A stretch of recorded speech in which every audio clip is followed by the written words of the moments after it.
Upaya hukum yang ditempuh Mimin dan kedua anaknya itu berakhir dengan penolakan dari majelis hakim dalam sidang putusan yang digelar di PN Bandung pada Selasa, 19 Desember 2023. Kendati demikian, pihak Mimin CS menanggapi santai keputusan hakim tersebut. Sebab, ternyata memenangkan gugatan pra-peradilan bukanlah tujuan utama dari kuasa hukum Mimin CS. Rohman menuturkan ada tujuan lain dari pra-peradilan yang diajukan untuk Mimin dan kedua anaknya itu. Rohman Hidayat mengaku pihaknya kini sudah mengetahui dokumen-dokumen yang menjadi alat bukti penetapan para tersangka. Hal itu akan menjadi modal bagi pihaknya dalam menghadapi persidangan. Setidaknya ia sudah tahu alat bukti apa saja yang digunakan oleh jaksa untuk mendakwa Mimin CS. Memang, tujuan utama kubu Mimin CS untuk mengetahui alat bukti, hal tersebut pun tidak menjadi suatu masalah.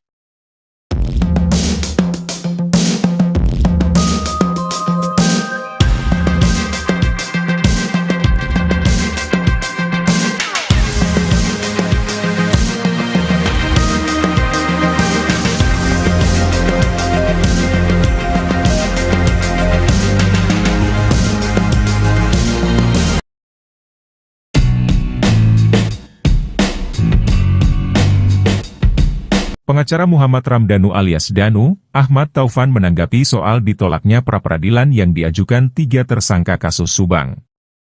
3 tersangka yang mengajukan gugatan pra-peradilan tersebut adalah Mimin Mintarsi, Arigi, dan Abi. Hakim Pengadilan Negeri Bandung memutuskan untuk menolak gugatan Mimin CS dan menganggap bahwa penetapan tersangka terhadap ketiganya sudah sesuai. Menanggapi hal ini, Ahmad Taufan pun merasa bahagia. Ini merupakan syukuran buat kami semua karena bagian dari doa masyarakat dan keluarga korban agar perkara ini bisa segera terbongkar, kata Ahmad Taufan dikutip dari kanal YouTube Heri Susanto pada Selasa, 19 Desember 2023. Ini juga membuktikan, pihak penyidik kepolisian Polda Jabar serius dalam beritikat, berniat, dan berjuang membongkar kasus pembunuhan almarhumah, sambungnya. Menurut Ahmad Taufan, hal ini juga menjadi bukti bahwa penetapan terhadap ketiga tersangka tersebut sudah sesuai. Menjadi bukti bahwa penetapan ketiga tersangka pemohon ini sudah benar, tidak ada yang melanggar, tidak ada yang meragukan, dan lain-lain, ujarnya. Alhamdulillah ini merupakan suatu kebahagiaan dan kesyukuran, sambungnya. Hasil visum korban pembunuhan ibu dan anak di Subang yang disampaikan pengacara Yosef Hidayah berbeda dari keterangan Dr. Hastri. Hasil visum korban pembunuhan ibu dan anak di Subang yang disampaikan pengacara Yosef Hidayah berbeda dari keterangan Dr. Hastri. Pengacara Yosef, Rohman Hidayah menyebut bahwa hasil visum yang ia lihat menyatakan luka pada kedua korban diakibatkan benda tumpul. Rohman mengaku bahwa hasil visum itu berdasarkan pemeriksaan Kombes Pol Dr. Sumi Hastri Purwanti. Namun Dr. Hastri justru mengungkap kalau luka pada jasad Tuti dan Amel karena golok. Jenazah korban kasus Subang ini ditemukan di bagasi mobil Alphard di garasi rumahnya, Kampung Ciseuti, Jalan Cagak, Subang. Saat ditemukan, kondisi keduanya ada di bagasi Alphard dengan kondisi memilukan. Jasad Tuti dan Amel dipenuhi luka di bagian kepala dan wajah. Rohman Hidayah pun membeberkan hasil visum keduanya. Ia menyebutkan kalau hasil visum itu ia dapat dari 95 bukti yang dihadirkan penyidik Polda Jabar saat pra-peradilan. Rohman membeberkan dugaan senjata yang digunakan dari hasil visum. Rohman berkeyakinan bahwa dari hasil visum yang ia lihat, luka-luka tersebut bukan disebabkan oleh golok atau benda tajam. Menurut Rohman, golok sebagai alat untuk membunuh Tuti dan Amel itu hanya karangan Danu saja.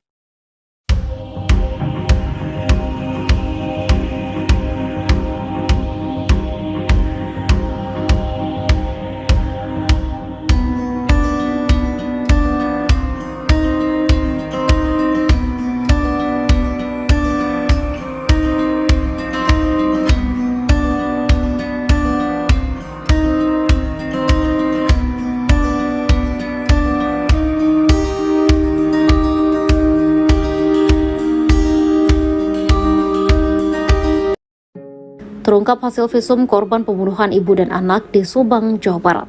Hasil visum yang disampaikan pengacara Yosef Hidayah berbeda dengan keterangan Dr. Hastri. Hasil visum Tuti Suhartini dan Amalia Mustika Ratu itu diklaim pihak Yosef tak ada yang mengetahuinya. Sebelumnya, pengacara Yosef Rohman Hidayat menyebut hasil visum yang ia lihat menyatakan luka pada kedua korban diakibatkan benda tumpul. Rohman mengatakan hasil visum itu ia dapat dari 95 bukti yang dihadirkan penyidik Polda Jabar saat pra-peradilan. Menurut Rohman, dokter yang pertama kali mengotopsi jenazah Tuti dan Amalia yakni Dr. Fahmi. Lalu, otopsi kedua dilakukan oleh Dr. Hastri. Rohman menambahkan hasil itu didapatkan berdasarkan pemeriksaan Kombes Pol DR Dr. Somi Hastri Purnawanti.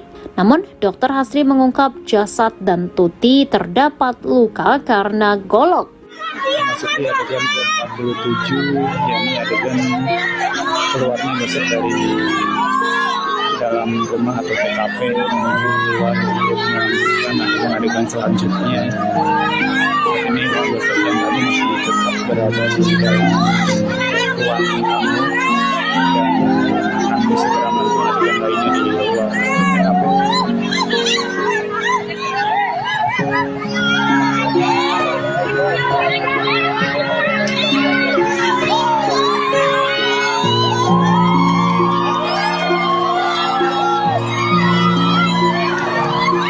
Harus datang masuk ke dalam.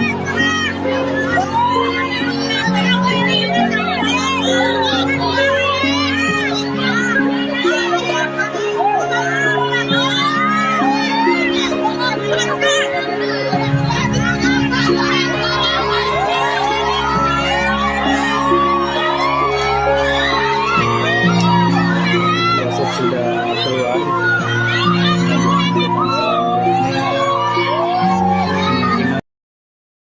Pengacara Rohman Hidayat mengungkap alasan pihaknya santai dalam menanggapi penolakan hakim terhadap gugatan pra-peradilan kasus Subang yang diajukan 3 kliennya. Rohman Hidayat merupakan pengacara bagi 4 tersangka kasus Subang, yaitu Yosef Hidayah, Mimin Mintarsi, Arigi, dan Abi, yang diduga terlibat dalam kasus pembunuhan terhadap Tuti Suhartini dan Amalia Mustika Ratu di Desa Jalan Caga, Kabupaten Subang, pada 18 Agustus 2021. 3 di antaranya, yaitu Mimin, Arigi, dan Abi, mengajukan gugatan pra-peradilan ke Pengadilan Negeri, PN, Bandung atas penetapan tersangka dari Polda Jabar. Upaya hukum yang ditempuh Mimin dan kedua anaknya itu berakhir dengan penolakan dari majelis hakim dalam sidang putusan yang digelar di PN Bandung pada Selasa, 19 Desember 2023. Kendati demikian, pihak Mimin CS menanggapi santai keputusan hakim tersebut. Sebab, ternyata memenangkan gugatan pra-peradilan bukanlah tujuan utama dari kuasa hukum Mimin CS.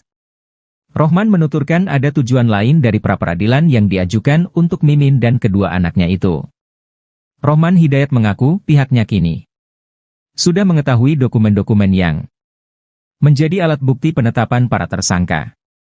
Hal itu akan menjadi modal bagi pihaknya dalam menghadapi persidangan. Setidaknya ia sudah tahu alat bukti apa saja yang digunakan oleh jaksa untuk mendakwa Mimin CS. Memang, tujuan utama kubu Mimin CS untuk mengetahui alat bukti, hal tersebut pun tidak menjadi suatu masalah.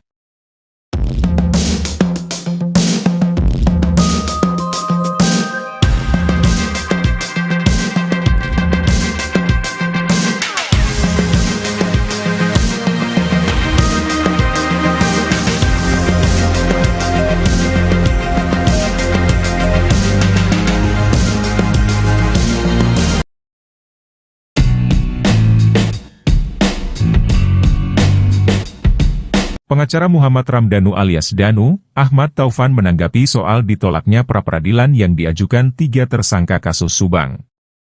3 tersangka yang mengajukan gugatan pra-peradilan tersebut adalah Mimin Mintarsi, Arigi, dan Abi. Hakim Pengadilan Negeri Bandung memutuskan untuk menolak gugatan Mimin CS dan menganggap bahwa penetapan tersangka terhadap ketiganya sudah sesuai. Menanggapi hal ini, Ahmad Taufan pun merasa bahagia. Ini merupakan syukuran buat kami semua karena bagian dari doa masyarakat dan keluarga korban agar perkara ini bisa segera terbongkar, kata Ahmad Taufan dikutip dari kanal YouTube Heri Susanto pada Selasa, 19 Desember 2023.